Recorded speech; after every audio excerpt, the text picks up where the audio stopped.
Era sobre a questão 8. Sobre a questão 8 dos barcos, né, pegando esse esquema aqui, esse esquema dos vetores, ele quer saber qual deve ser a intensidade de A e qual deve ser a intensidade de B, para que eu tenha um vetor resultante de 300, de 30 mil, né?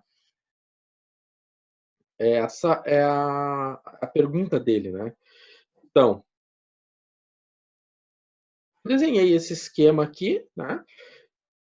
E aí, a partir daqui, então, eu fiz a seguinte questão, eu fiz o seguinte detalhamento. Então, o resultante tem que ser 30 mil, e na direção que ele está, então tem que ser menos 30 mil, e o resultante é A e B. Aqui é menos 30 mil I, ou seja, ele está indo para a esquerda, então menos 30I, 30 mil I. Então, se o A ele vai ter uma componente x e y, né? Então, olhando para o desenho, o A tem uma componente x e y. Então, desta forma, eu vou fazer a decomposição, né, em x e em y, com um ângulo de 30 graus, e vou ter essas componentes para o A.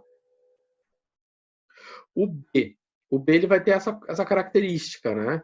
Então, eu vou decompor o B em x e y, né? Vou ter essa configuração. Bom, o que acontece? Como a resultante, a soma de A e B, a gente vai cair num sistema linear.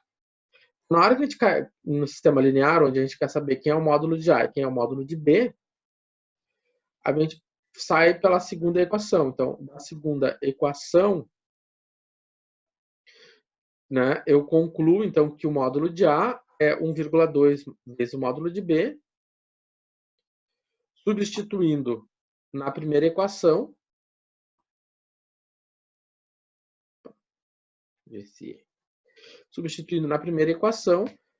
a gente chega então a esses números. É trabalhosinho. Aviso para vocês que ele é trabalhosinho. Não é uma coisa simples. Eu deixei realmente como uma atividade mais, assim, mais a nível de desafio. Bom,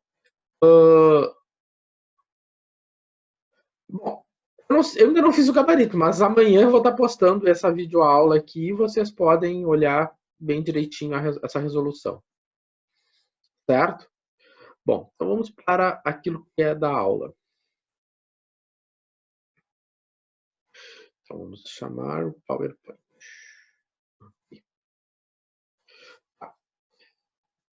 Ficou essa atividade aqui para vocês. E nessa atividade, então, foi dado 3 vetores, V e W, e pedia, então, o módulo de Z. E depois pediu o versor. Então, como é que eu vou calcular o Z, né? O Z, a gente vai... bom, simplesmente a gente vai pegar, fazer uma soma matricial, não tem muito mistério. É 1, 2 e 3, 1, 2 e 3. Menos 2, menos 1, menos 2, menos 2, menos 1, menos 2. 1, 4, 2, 1, 4, 2. Ok. Eu gosto de usar a forma matricial porque ela é mais organizada. Eu já disse isso para vocês. Bom, fazendo isso de forma bem organizadinha, né, então eu tenho 4 mais 4. Né? Ou melhor, 4. Ou melhor, eu tenho 2 mais 2, 4. Eu fiz bobagem aqui, né? Ficou 5 aí, é 8. Não, Né? é 8, né, senhor? Eu fiz bobagem aqui, né? Eu fiz bobagem aqui, agora que eu tô vendo. Ó, 2 vezes 2, ó, deu 2. Mais 2. Mais 4. Né? Então aqui só pode ser 8. Agora o que acontece? 2 mais 1 mais 16. Ó. Isso aí. Ou melhor, 2 não, é 4. Isso aqui tá certo.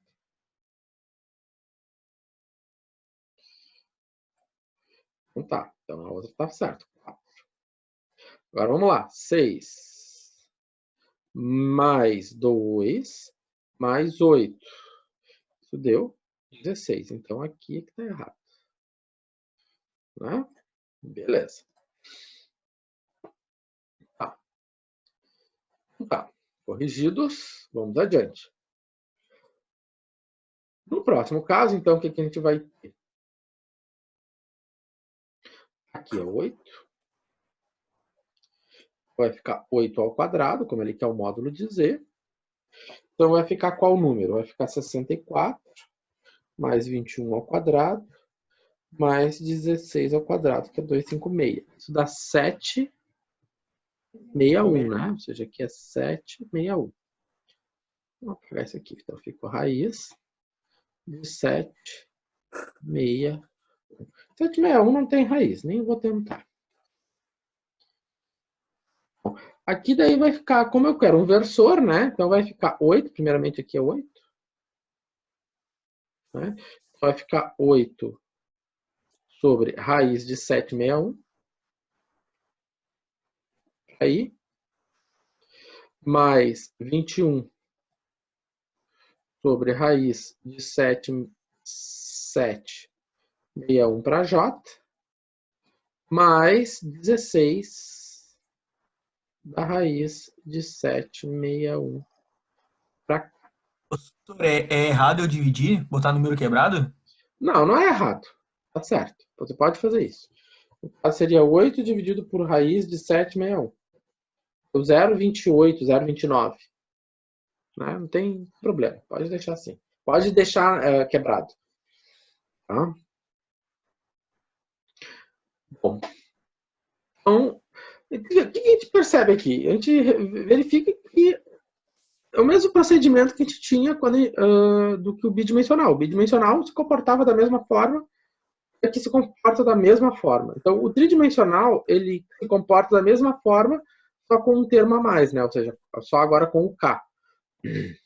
Tá? Então, corrijam. Eu lembro de corrigir isso. Né? Corrigir o 8. Bom, então. Agora, vamos pegar uma outra situação. Encontre o vértice oposto a B. Né? Que é o vértice oposto a B? É o D. Né? Então, ele é oposto, ele está aqui, né? O D. Então, que eu sei que o AC, ou melhor, o AB é igual ao DC. Ou seja, esses dois vetores, eles são iguais, eles têm o mesmo módulo, a gente pode ver que eles têm o mesmo comprimento, eles têm a mesma direção, ou seja, eles são paralelos, e eles têm o mesmo sentido, ou seja, eles começam e terminam, estão apontando para o mesmo lugar, na mesma direção, então eles têm o mesmo sentido. Então eles são iguais. Então eu posso escrever isso aqui, AB igual a BC. Também poderia ser feito de outra forma, eu também poderia fazer AD igual a BC. Também pode pensar dessa maneira, tá? Isso aí fica uma outra forma de você também fazer. Tá. Beleza. Bom, o que acontece? Eu tenho AB igual a DC, eu vou ter esse equacionamento. O que se busca? Eu conheço B, conheço A, conheço C. Não conheço o D. Antes de fazer qualquer conta, vamos tratar de forma algébrica, com essas matrizes, né? Eu isolo o D.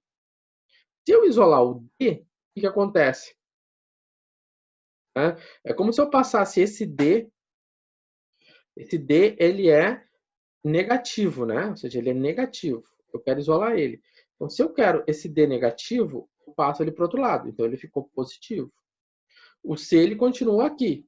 Então, o B, positivo, passou negativo. O A, que é negativo, passou positivo. Então, eu isolei o D.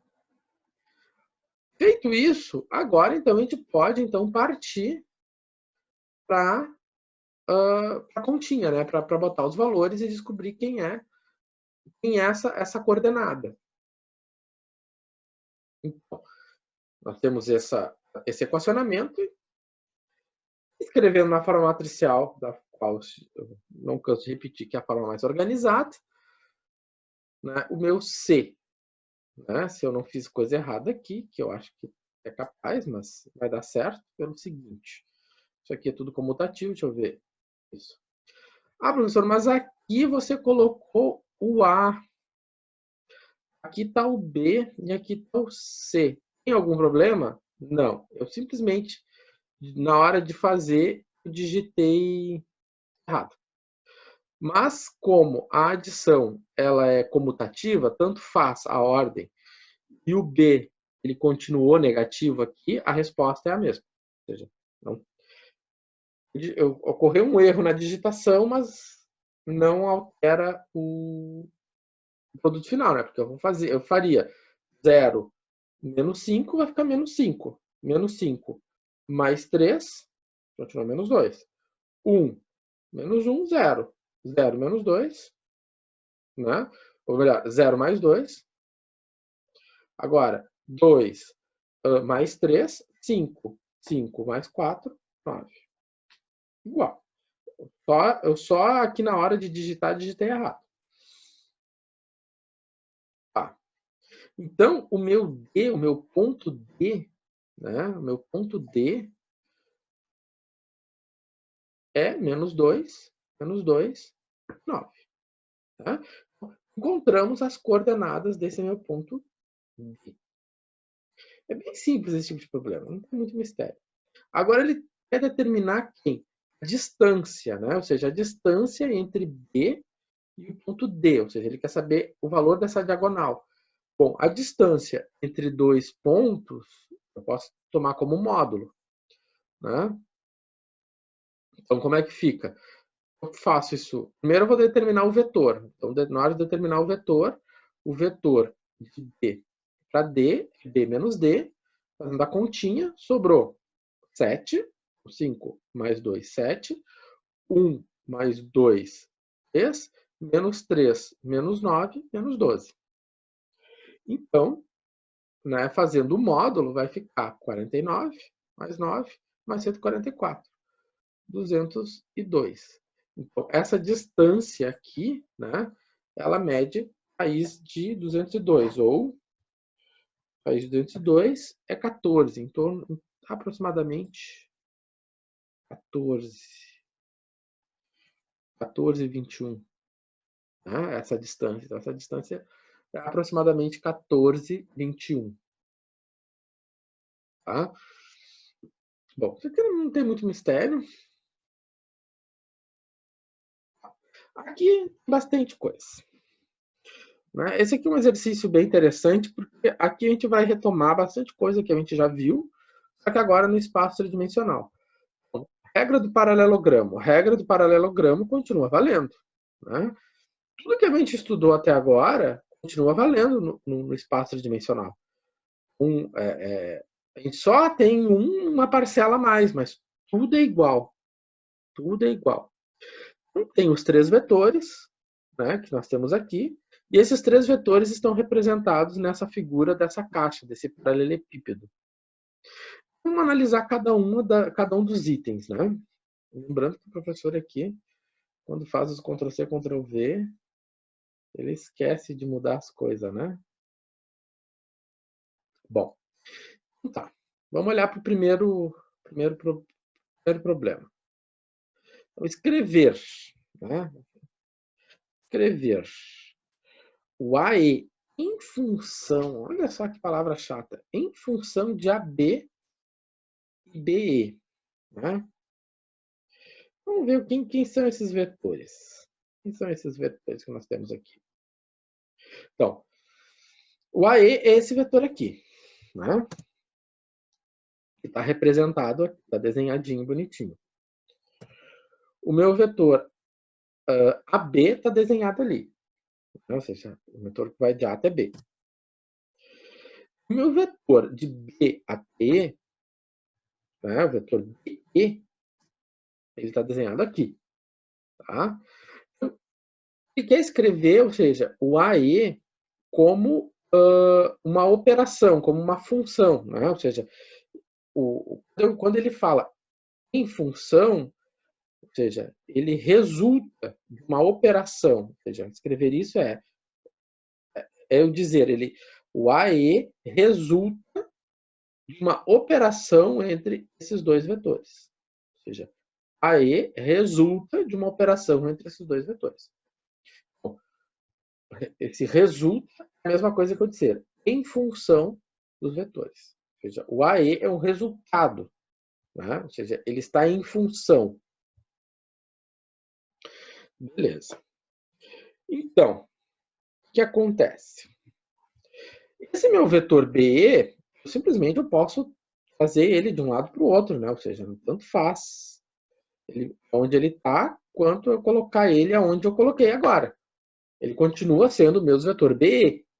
Ele tem a mesma direção, ele tem o mesmo módulo, ele tem o mesmo sentido. Ele é o mesmo BE. Né? Quando eu escrevo ele assim, ou seja, ele estava onde antes? A gente olhar. Antes ele estava aqui, né? Eu peguei ele, simplesmente peguei ele com a mão e coloquei ele na origem. E aí, o que eu enxergo? Eu posso ter agora formar um paralelogramo, né? Olha só. E quando eu formo esse paralelogramo, o que fica evidente? Meu vetor AE, né? O meu vetor AE corresponde à soma BE mais AB, né? Simples assim. Então, se ele corresponde à soma, se o AE corresponde à soma de BE mais AE, nós temos esses vetores aqui, né? BE está aqui e o AB está aqui. Bom, é isso aqui, né? Então, o AE igual ao BE, meu BE é 1, 1 e 1, 1, 1 e 1, e o meu AB é 1, 0, 1. Né? O meu AB não tem J, então é 1 para I e 1 para cá. Faço a continha, sobrou 2, 1 e 2. Então, meu vetor AE é 2, 1 e 2. Certo? Então, aqui a parte mais complicada, mais difícil, realmente, seria ver essa questão do paralelogramo. Né? E é importante a gente ver que o paralelogramo continua o mesmo. Bom, então vamos lá. Na letra B, na segundo item da questão, ele pede para escrever o AH em função de AB e AE, ou seja, quem é o vetor AH? Né? Então vamos ver o seguinte, quem é o vetor AH? Olha lá, o AH. Tá, quem é o AD?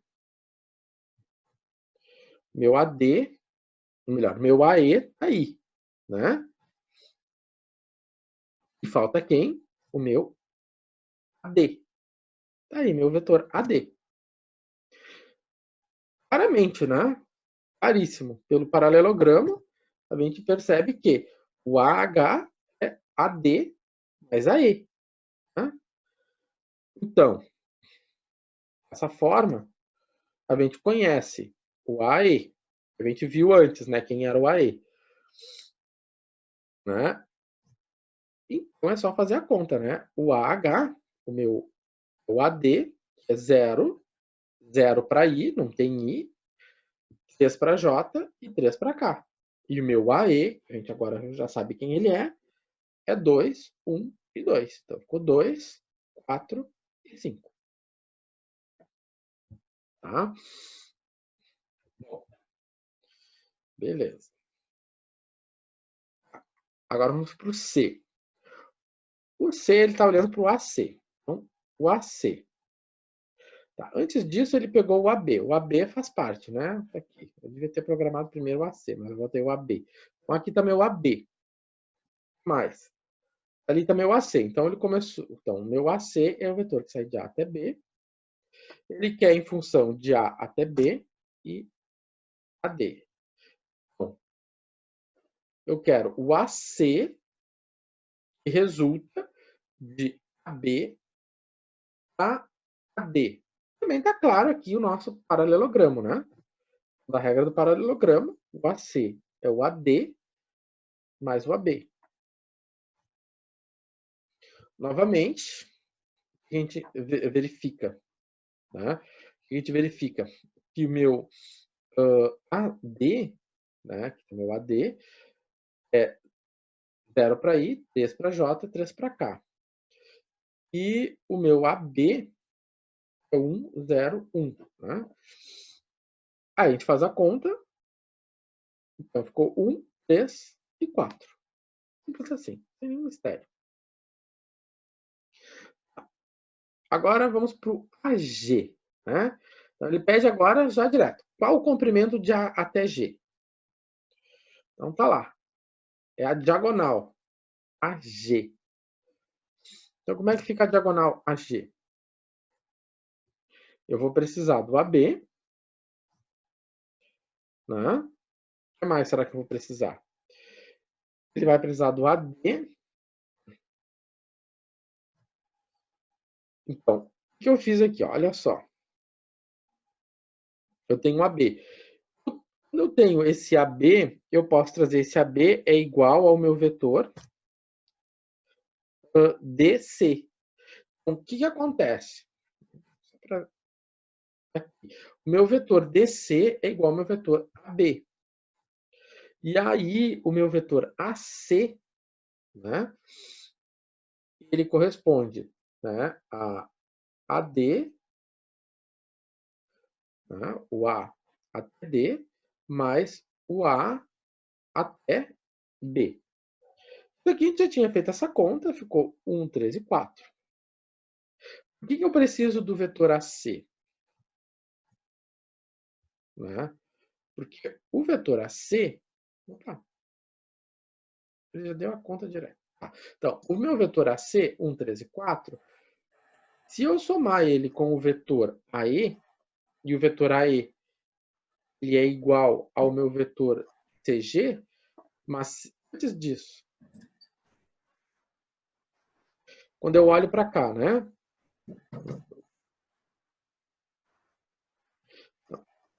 Eu tinha o AC.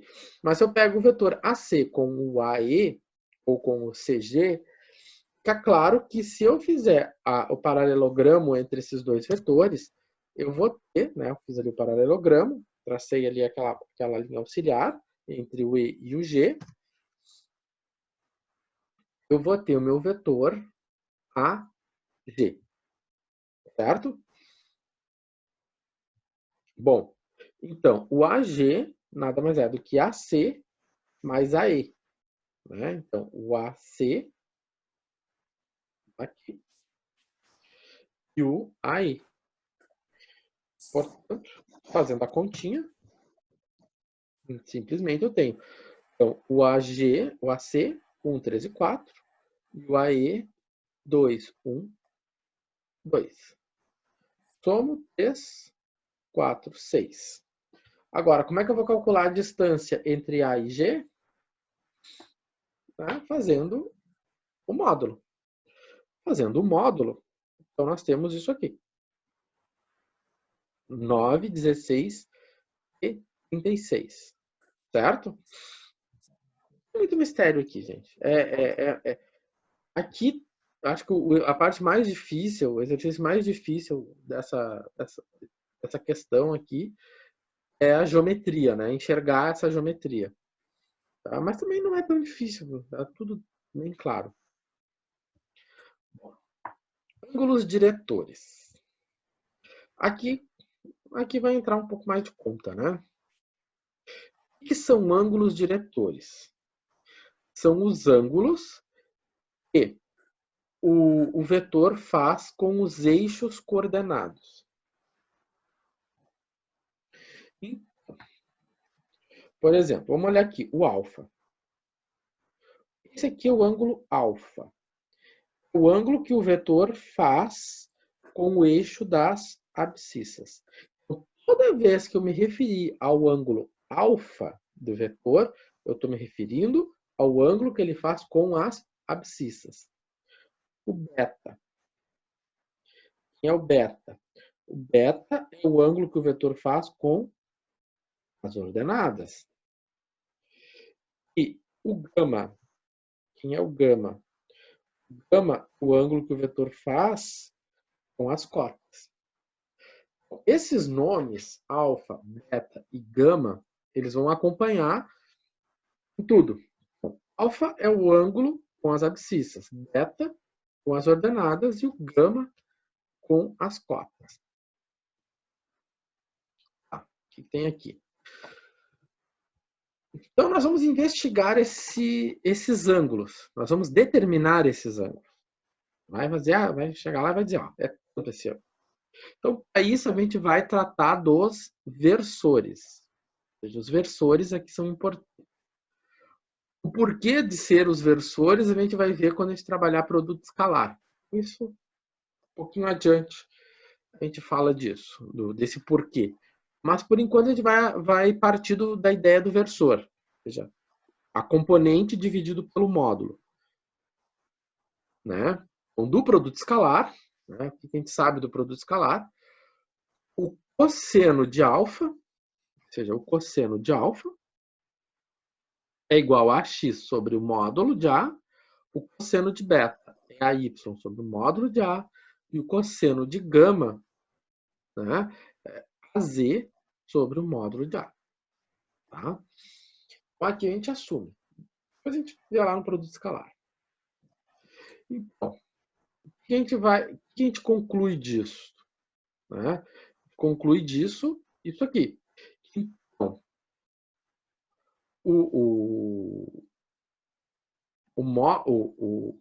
a componente AX, vamos botar uma cor mais decente. A componente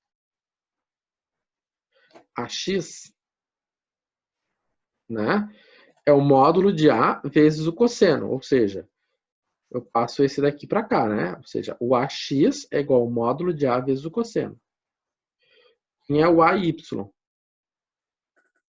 Mesma coisa, o módulo de A vezes o cosseno. Quem é o AZ? Aqui faltou o J. E aqui faltou o K.